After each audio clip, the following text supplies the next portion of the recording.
దేవుని ప్రతిరూపమా ఓ మానవుడా, ఏలుటకు నియమించబడితివని నీకు తెలుసా?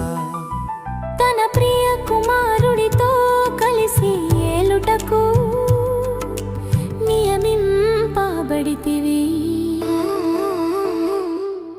ఓ మానవుడా, దేవుని ఆజ్ఞను అతిక్రమించితివి, పాపం చేసితివి, పాపములోనే జీవిస్తూ ఉంటివి.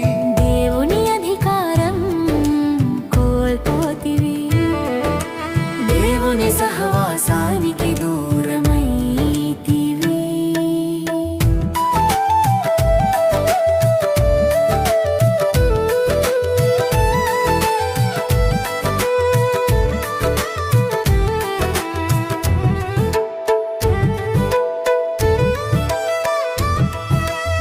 ఆనందకరమైన జీవితాన్ని కోల్పోతివి, దేవునితో ఉండే భాగ్యం పోగొట్టుకుంటివి, నెమ్మది లేని జీవితాన్ని అనుభవిస్తూ ఉంటివి.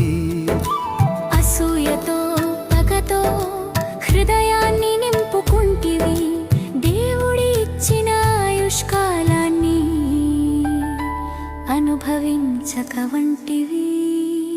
దేవుని ప్రతిరూపమా ఓ మానవుడా, ఏలుటకు నియమించబడితివని నీకు తెలుసా? తన ప్రియ కుమారుడితో కలిసి ఏలుటకు నియమింపబడితివి.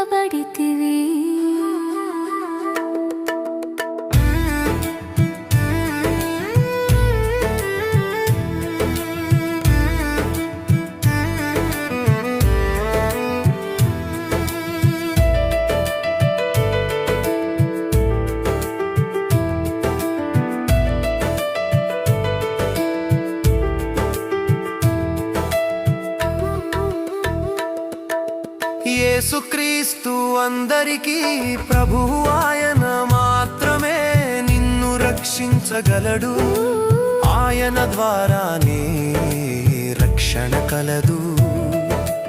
ఆలస్యం చేయక యేసు రక్తములో నీ పాపం కడుగుకొని మారు మనస్సు పొంది రక్షణ పొంది